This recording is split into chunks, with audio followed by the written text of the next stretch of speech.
Hi, this is Alex from Groove the Entertainment. Today we got another book and record to play. Today's book is Star Trek II, The Wrath of Khan from 1983, but the movie came out in 1982. And this movie was 10 times better than the first Star Trek movie and all the other ones. So let's see what this sounds like. You will know it as... This is the story of the Wrath of Khan.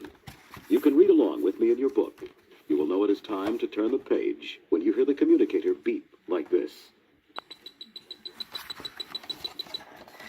Let's begin now. Space, the final frontier. These are the continuing voyages of the Starship Enterprise. A new crew was being trained on the Enterprise. The ship's new captain, Mr. Spock, asked Admiral James Kirk to observe the crew's first training flight. He greeted his old friend when he came aboard. How are you feeling, Admiral? Useless, Spock. I feel old and useless. I shouldn't be working behind a desk on Earth. I should be out here in space. Meanwhile, light years away, Commander Chekhov searched for a test site for an important scientific experiment codenamed Genesis. He and Captain Tyrrell of the Starship Reliant beamed down to investigate a lifeless desert planet. Chekhov saw something through the wind-blown sand. A ruined spaceship! What is it doing here? The two men entered the wreck through its airlock. Instantly, a muscular white-haired man seized Chekhov, lifting him into the air with one hand. Chekhov's eyes bulged. It's Khan! Captain Tyrrell! He's a criminal! He once tried to steal the Enterprise! Khan smiled chillingly. Yes, and as punishment, Captain James T. Kirk marooned me and my people here 15 years ago. I've stayed alive all this time for one reason. I mean to avenge myself upon him. Khan lowered Chekhov. Why have you come to this planet? I'll never tell you. You'll tell me anything I want to know. Khan carefully removed two tiny, wiggling creatures from a sealed container. These are Seti eels. When I put them in your ear, they will allow me to control your mind. Chekhov and Tyrrell shivered as Khan approached them with the squirming eels. Once Khan had control over their minds, he forced Tyrrell to give him command of the Reliant. Then he made Chekhov radio Dr. Carol Marcus, the scientist in charge of the Genesis project. The planet has checked out, and we have new orders. We're coming to pick up the Genesis device for immediate testing. That can't be, Commander. Who gave the orders? Khan made Chekhov answer. Admiral James T. Kirk. Admiral Kirk inspected the Enterprise before she took off on her training flight. He smiled at the chief engineer. Is everything shipshape, Mr. Scott? Scotty patted the powerful engines lovingly. Aye, Admiral. She'll take anything you can throw at her, even trainees. Suddenly, the intercom blared. Urgent message for Admiral Kirk. Kirk dashed to his quarters and flicked on the view screen. It was Dr. Marcus. The message faded in and out, as if it were being jammed. Jim, did you order the Reliant to take Genesis away from us? Then the picture went dead. Kirk called Sulu on the bridge. There's something wrong at the Genesis lab. Plot a course for Regular 1. As the starship leaped into warp drive, Kirk went to Captain Spock's quarters. Spock, there's trouble. Regulations require me to take command of the ship. I'm sorry, I know she's yours now, but... Spock raised an eyebrow. Don't apologize, old friend. Logically, the needs of the many outweigh the needs of the few. Besides, I have no feelings to hurt. As they neared Regular 1, Spock reported. The Reliant is closing on us, Admiral. She won't respond to our communications. Suddenly, the Reliant's phasers blasted into the Enterprise's engine room. Kirk shouted into the intercom. Scotty! Damage report! Admiral, the main power is out. The warp engines are wrecked. Whoever's on that ship knew just where to hit us. A face appeared on the bridge view screen. Kirk couldn't believe his eyes. It was Khan. Ah, Admiral. I see you still recognize me after all these years. What do you want, Khan? I want your life, Kirk. However, I'll spare your crew if your computer transmits all your data on the Genesis project. Agreed. Kirk turned away from the screen with a secret smile. Spock whispered to Kirk. Admiral, you can't give him Genesis. I won't, Spock. I'll use our computer to lower his shield so we can fire back. Rapidly, Kirk programmed the computer, then turned to face Khan. Get ready to receive our transmission. The computer sent out its signal, and Reliant shields dropped. Fire phasers, Mr. Sulu. The blast exploded into Reliant.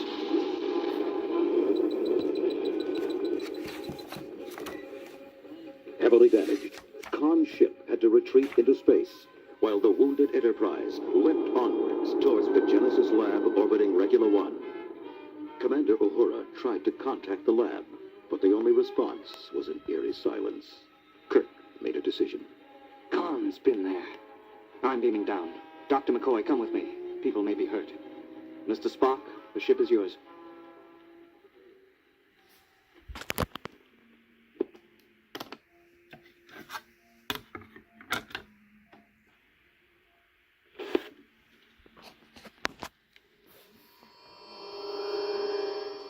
Once aboard the empty station, the landing party found Terrell and Chekhov. Admiral, Khan controlled our minds, used us to trick you. But he didn't get the Genesis device. It was gone when he arrived. Kirk examined the lab's transporter. The controls are set for Regula. I think Dr. Marcus took the Genesis device down there. Stepping into the transporter, they beamed down to the tiny planet. The group materialized in a cave deep inside Regula. There they found the scientists from the space lab and the Genesis device. Instantly, Terrell and Chekhov drew their phasers. Khan's voice crackled from their communicators. You lose, Admiral. These men are still my puppets. I'm taking Genesis. But first, I'm going to have Mr. Chekhov kill you. But Chekhov desperately fought Khan's control. He threw down his phaser and fell unconscious. Dr. McCoy examined him and found the SETI eel in his ear. With a shudder, he destroyed it. Khan's transporters snatched the Genesis device. Kirk grabbed his communicator. Khan, you missed again. I'm still alive. Khan growled back. Buried alive, Admiral. I'm going to destroy your ship. No one will ever find you. McCoy threw up his hands. Would someone please explain to me what the Genesis device is? Dr. Marcus led them all into a tremendous cavern full of trees and flowers. Genesis created this in a day. It turns dead rock into life forms. It could do the same to a planet, but everything already living on the planet would die. It would make a horrifying weapon. Kirk's communicator chirped. Spock here, Admiral. The Reliant is approaching. We're going to beam you up. Moments later, Kirk was on board. Spock, what's our situation? We have partial power, but Khan can still outrun us and outshoot us. I see one chance. If we fly into the Mutara Nebula, Khan's shields and sensors won't work. With the Reliant chasing close behind, the Enterprise headed into the nebula. The vast clouds of gas and dust blinded the two captains as they hunted each other. Suddenly, Kirk's view screen cleared. Reliant's coming straight at us. Evasive starboard. The ships exchanged tremendous phaser blasts. The Enterprise was hit. Fire photon torpedoes. The torpedo shot away and blasted into the Reliant, nearly ripping her apart. The Reliant hung dead in space, a battered hulk. Kirk had Uhura open the communications channel. Khan, surrender and prepare to be boarded. Khan, badly injured, crawled to the Genesis device.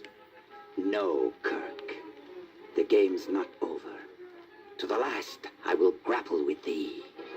With his last strength, he armed the deadly machine.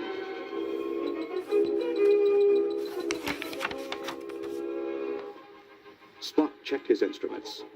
There's an unusual energy source on the Reliant. Admiral Kirk, he's armed the Genesis device. Kirk called the engine room. Scotty, I need warp speed in 3 minutes or we're all dead. Impossible, Admiral. The Energizer's shaken loose. There's a radiation leak and I can't get in to fix it. As the Enterprise limped slowly away from the Reliant, Spock leaped up and raced to engineering. Scotty stopped him as he started into the reactor room. No!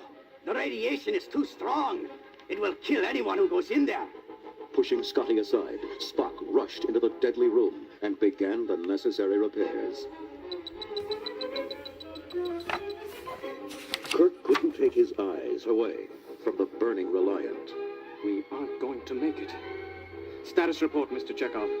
Admiral, main energy just came back online. Bless you. Go, Mr. Sulu. The Enterprise jumped to warp speed just as the Genesis device exploded. With a surge of power, the mighty starship left the explosion far behind. Dr. McCoy called the bridge. Jim, you'd better get down here. Hurry. When Kirk arrived in engineering, he found Spock in the reactor room, dying. Don't grieve, Jim. It's logical. The needs of the many outweigh the needs of the few. I have been, and always will be, your friend. Live long and prosper. Kirk could only stare helplessly through the glass as his friend fell.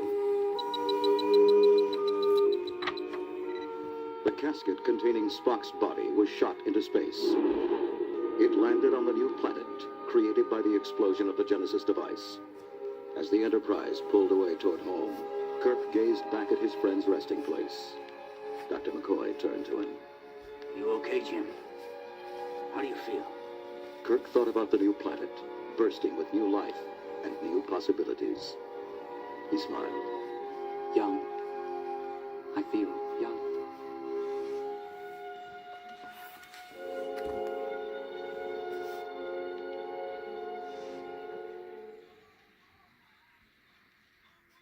So this was Star Trek II, The Wrath of Khan from 1983-82.